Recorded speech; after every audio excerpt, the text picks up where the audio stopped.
They said the cabin was empty. They said she'd vanished into the trees, that the soil swallowed her whole, leaving nothing but the cold outline of a life lived too quietly. But when the overseers unbolted that door on the morning of October 3rd, 1851, the truth began to seep out like breath from a dying lung. What stepped forward from that darkness was not a ghost, not a woman, not even a memory. It was a secret, one that had been embalmed in silence for so long that the plantation itself seemed to shudder. The walls wept resin. The floorboards trembled as though awakening from a century-old sleep. Inside the cabin of Evelyn, the woman many whispered was the most beautiful slave ever held in Georgia. The men expected to find clothes, cooking pots, maybe a Bible. What they found instead rewrote the fear of everyone who laid eyes on it. The discovery was so severe, so profoundly disturbing, that the plantation owner ordered the cabin burned before nightfall. But the fire refused to take. Flames curled back in on themselves like frightened children, retreating from something older, deeper, watching from inside. This documentary tells the story of Evelyn, not as a victim, not as a myth, but as the silent epicenter of a secret that Georgia tried to bury. A secret that outlived every witness. A secret they found inside her cabin the day she disappeared. Long before anyone feared her, they admired her. Evelyn was brought to the Barrow's Edge plantation at age 17, barefoot, shackled, and astonishing. Her beauty became a story the moment she stepped off the wagon. Skin like burnished cedar, eyes too calm for someone displaced, and a stillness so complete it made the overseers uneasy. Everyone else worked, bent, broke. Evelyn observed. She watched the trees, the sky, the faces of the people who mistreated her. Some slaves whispered that her beauty wasn't natural, that it was inherited from something ancient, something whispered about in forgotten corners of Africa, descendants of priestesses whose blood carried a memory too powerful to die. But the plantation owner, Thomas Barrow, believed only in profit and property. He paraded her before wealthy visitors as though displaying artwork. Yet no man dared touch her.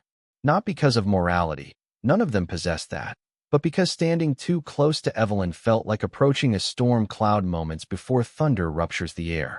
The slaves called her Amelie, meaning the one who sees the unseen. The whites called her Evelyn because they couldn't pronounce anything else. But every night, when the plantation slept, she vanished into her cabin and bolted the door from inside. Some claimed she prayed. Others said she spoke to someone no one else could see. No one imagined that inside that cabin, she was building something, preparing something, protecting something. And whatever it was, wasn't meant for human eyes. There was one rule on Barrow's Edge. No slave was to stop working unless ordered. But on September 30th, 1851, the fields fell silent. Not because of rebellion, not because of punishment, because Evelyn stopped singing. She had a soft, low humming she carried with her, rhythmic, ancient, rippling through the rows like an unseen current. For years it kept people calm, centered, less afraid. Even the overseers tolerated it because productivity increased when she hummed. But that morning, Evelyn stood still, eyes fixed on the distant swaying pines.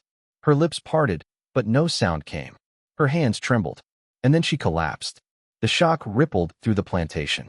Something was wrong, not illness, not exhaustion, but something internal, like a string pulled too tightly and suddenly snapped. They carried her to her cabin and shut the door. No one dared open it, not even Thomas Barrow. But the slaves heard things.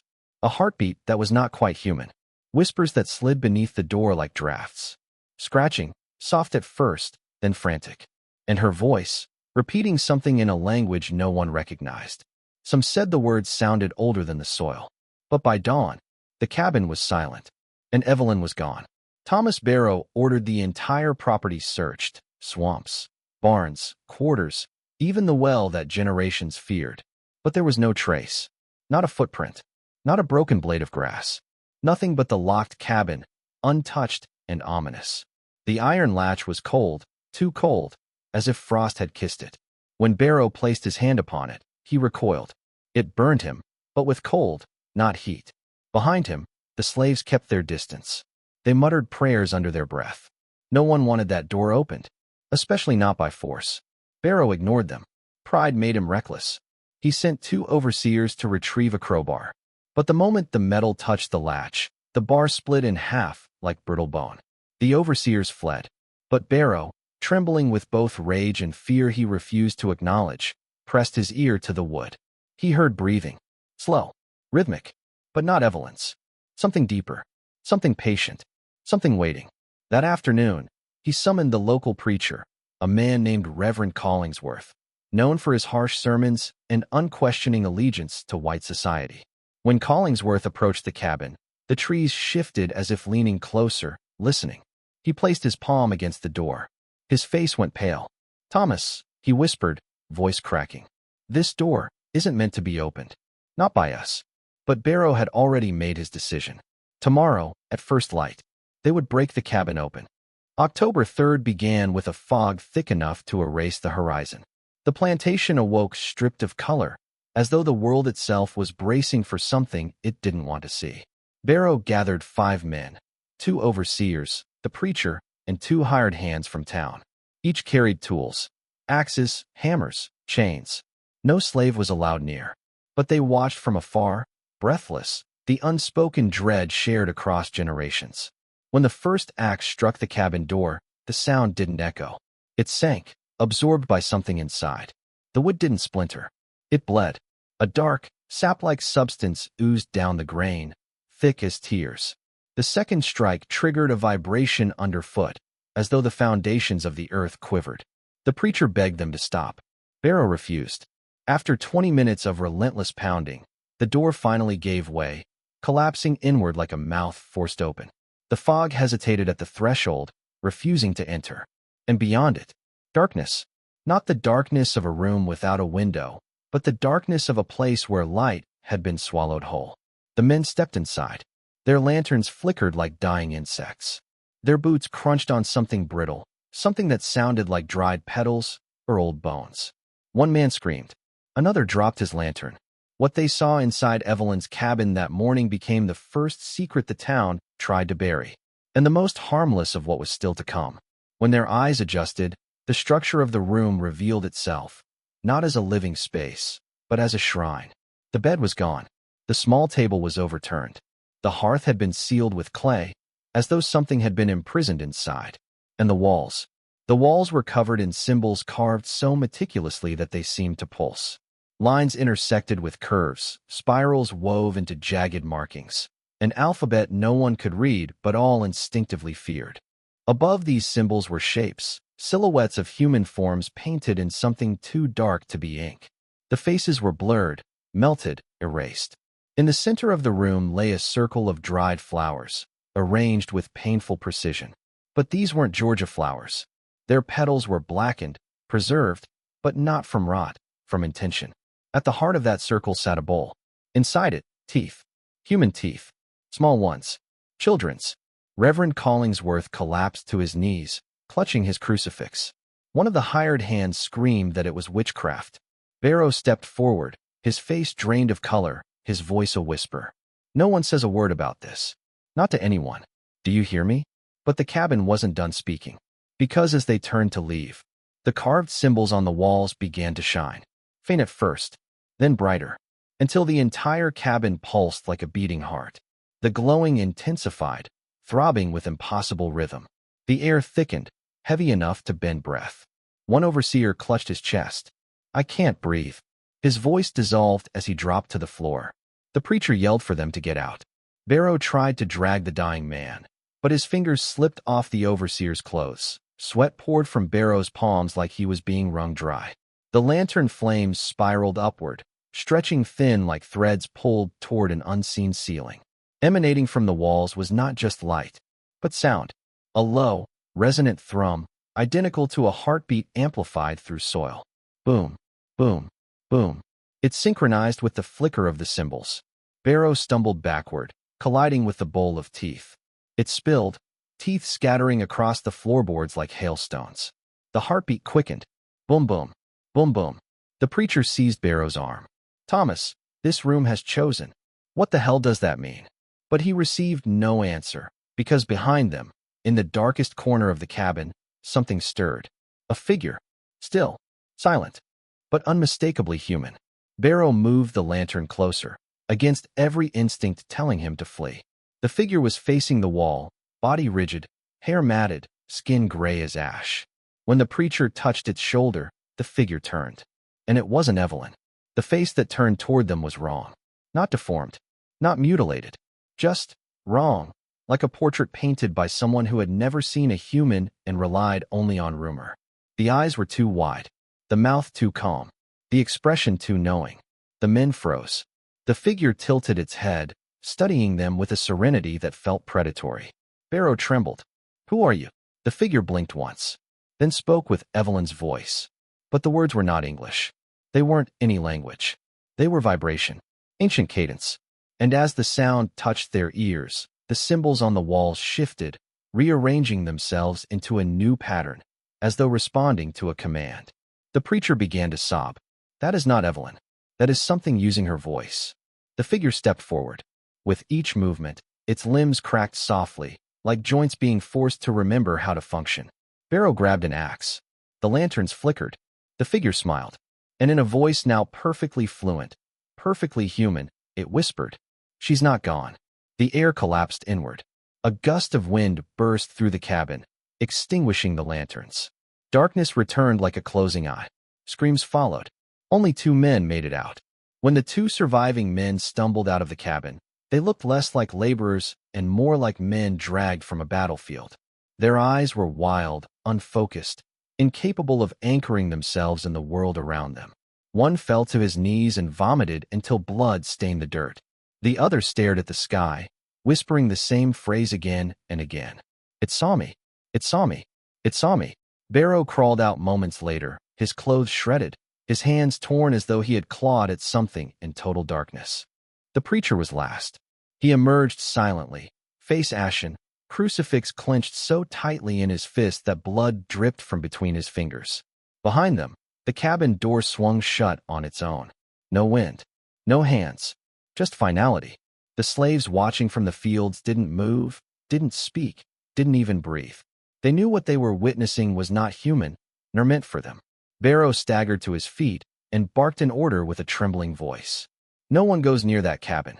No one mentions what happened. We burn it tonight." But the preacher placed a hand on his shoulder. "We cannot burn what does not belong to this world." Barrow shook him off. "Then we'll bury it." The preacher stared at the cabin as if listening to something only he could hear. When he finally spoke, his voice trembled. "You cannot bury something that has already chosen to rise." Word spread fast, though no one dared speak aloud what happened. The plantation felt wrong, as if the air itself had gained weight. Animals hid. Children shook without knowing why. The slaves huddled near the fields, refusing to go into their own quarters. They whispered the same terror. "Evelyn isn't gone. She's calling." By sundown, the sky bruised purple. The wind carried a smell like iron and old earth. Barrow instructed the men to gather torches. They approached the cabin, moving like prisoners to their own sentencing. Each step closer brought a new dread, an instinctive warning, a sense of crossing into forbidden ground. They circled the cabin, torches raised, faces pale. Barrow swallowed hard. "On my count." But before he finished, every torch extinguished at once. Not from wind, not from rain. Like something inhaled the fire straight out of the flame. Darkness swallowed them, and then they heard singing. A voice drifting from inside the cabin. Soft, ancient, Evelyn's voice. But the words weren't human. The sound seeped through their skulls, tapping memories that didn't belong to them. Memories of places they had never seen, rituals they had never learned, grief older than the plantation itself. The preacher screamed and fell to his knees. Barrow ran, tripping over roots, cursing the night. None of them dared look back. None of them slept. Because the singing didn't stop until sunrise. Barrow couldn't hide the truth forever. Rumors spread to the nearby town of Ashgrove, a place already known for its superstitions. When word reached the magistrate, he demanded an inspection. But Barrow blocked it, offering money, favors, anything to keep people away from that cabin. The magistrate refused. He arrived with 3 deputies and the town doctor the next morning. The plantation slaves watched with hollow eyes, wary, knowing exactly what awaited those men. The magistrate approached the cabin boldly. Too boldly. He placed his palm on the wood. His expression shifted instantly. Revulsion, shock, recognition. For a moment, he stood frozen, eyes locked on something only he could perceive beneath the surface of that timber. Then he jerked his hand back like he'd touched living flesh. What in God's name is inside? Barrow didn't answer. The magistrate ordered his men to open the cabin. They tried. The latch didn't budge. They pried. They hammered. They cursed. Nothing worked. Then the doctor noticed the carvings on the door, symbols identical to those that had glowed inside. "Don't touch that," the preacher warned. Too late. The doctor traced a symbol with his fingertip. His body convulsed violently. His eyes rolled back, and he crumpled to the ground, twitching like a puppet with severed strings. The magistrate turned on Barrow. "You've unleashed something you cannot control." Barrow whispered back, voice breaking. "I didn't unleash it. Evelyn did."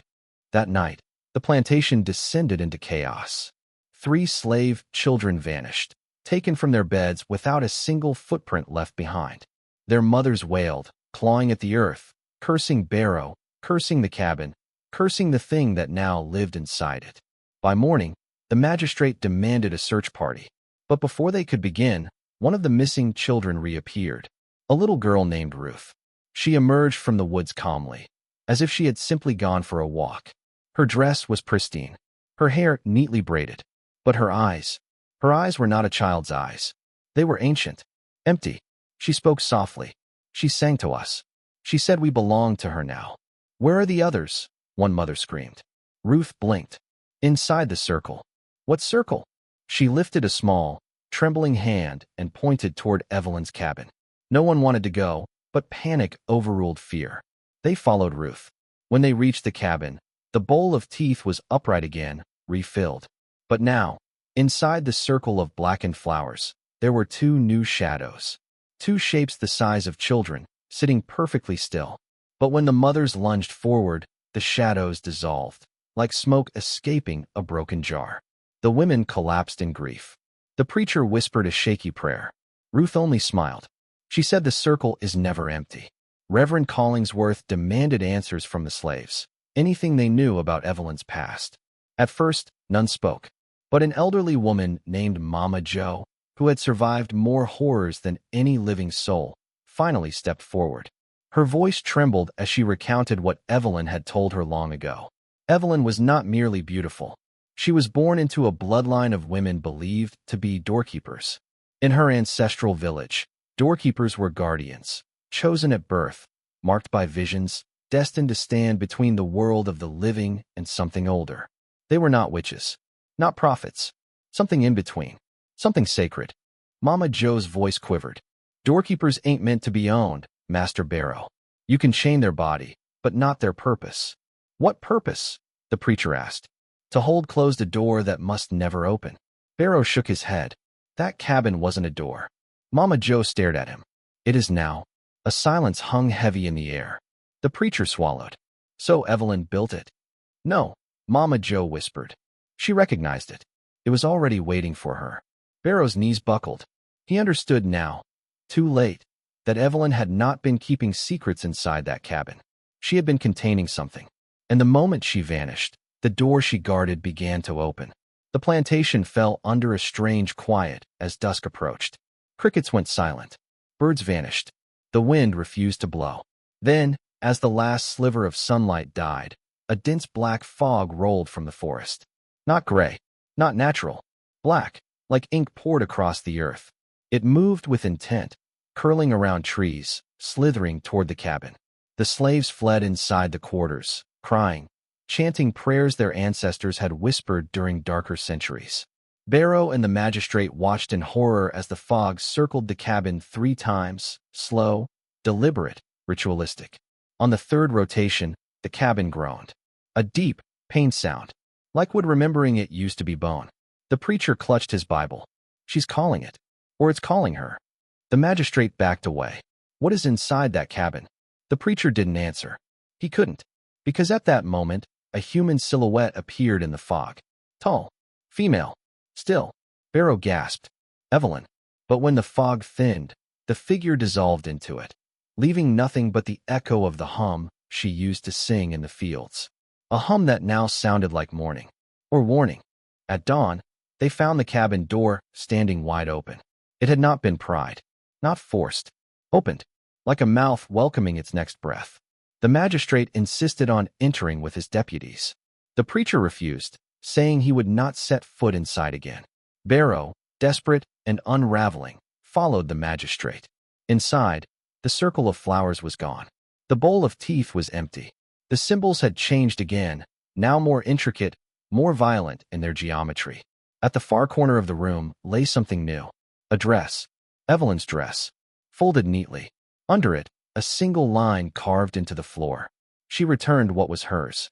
Now you must return what is yours. The magistrate swallowed. What does that mean? Barrow stared blankly. The answer came from outside. A scream. High-pitched. Horrifying. One of the deputies collapsed, clutching his chest, skin turning gray, veins darkening like ink spreading beneath glass. His eyes rolled back. He whispered one word before dying. Door. The magistrate backed away from the cabin. We must destroy this place. The preacher shook his head. You cannot destroy a threshold. Barrow whispered. Then what can we do? Mama Joe answered from behind them. You wait. And you pray. That night, the singing began again. Not from the cabin. From the fields. Voices. Multiple. Layered atop each other like threads in a tapestry too complex for human comprehension. Mama Joe listened closely, hands shaking. It's a summoning. Barrow snapped. What is she summoning? Mama Joe looked at him with hollow resignation. Not she. It. From the tree line, shadows moved, slow, deliberate shapes that walked like people but bent at angles that defied bone. The slaves screamed and scattered. The children were rushed indoors. The magistrate and his deputies raised their weapons, but the preacher yelled for them not to fire. It will not stop them. They are not walking toward us. And he was right. They were walking toward the cabin. One by one, the shadows disappeared inside. Each time a shadow entered, the cabin shook, like something large exhaling. By the seventh shadow, the ground split slightly beneath the structure. A chasm. Shallow, but widening. Mama Joe whispered. The doorkeeper isn't gone. She stepped through. Now those who belong to the other side are following. What happens when the door is done opening? The magistrate asked. Mama Joe looked at the sky, tears streaming. Nothing meant for daylight will remain. The plantation woke to the sound of splitting wood. The cabin was cracking apart, boards twisting, beams bending inward like ribs collapsing around a heart.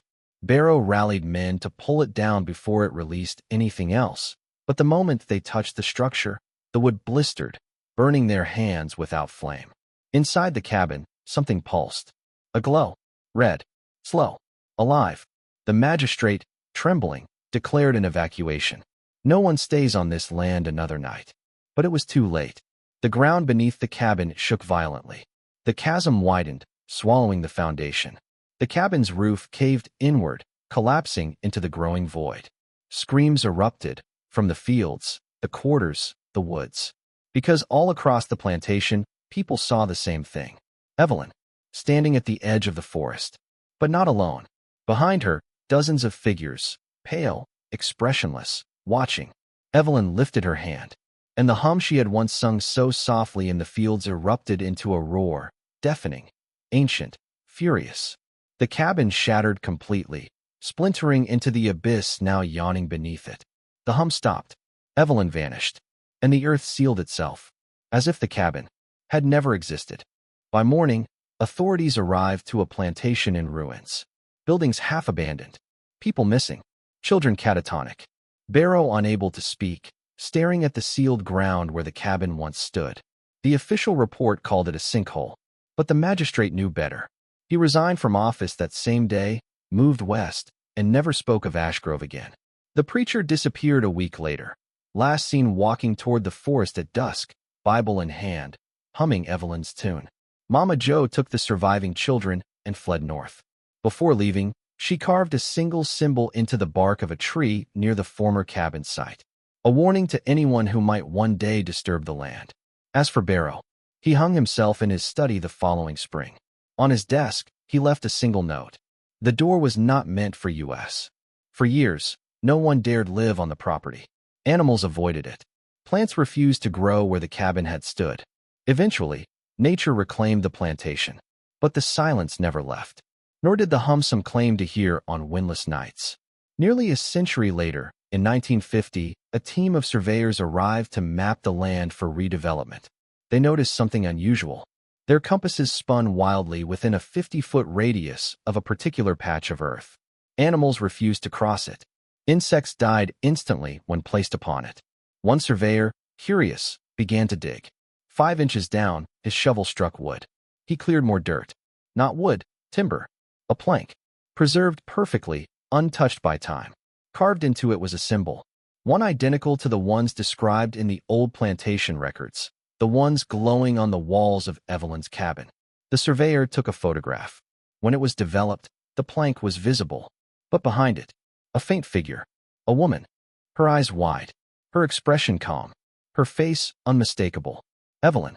The surveyor quit his job that same day and burned the negative. But the original photograph? It was never recovered. Locals claim it still circulates, changing hands quietly among those who collect the forbidden. This story is not a tale of ghosts, nor curses, nor witchcraft. It is a story about doors, some built by men, some carved by time, some born into the bloodlines of people who never asked for such burdens. Evelyn was a doorkeeper. Her purpose was not beauty, not servitude, not survival. Her purpose was containment. And when she was taken from her land, from her people, from her duty, the door followed her. The cabin did not hide her secret. It imprisoned something she could no longer hold alone. When the cabin fell, the door did not close. It waited. And perhaps it still waits. In the soil of Georgia. In the silence that curls through the pines. In the hum that drifts on nights when the wind refuses to move. Maybe you will hear it one day. A soft melody, distant at first, almost beautiful. If you do, walk away. Do not follow the sound. Do not try to find the source. Because Evelyn is gone. But the door she guarded is not.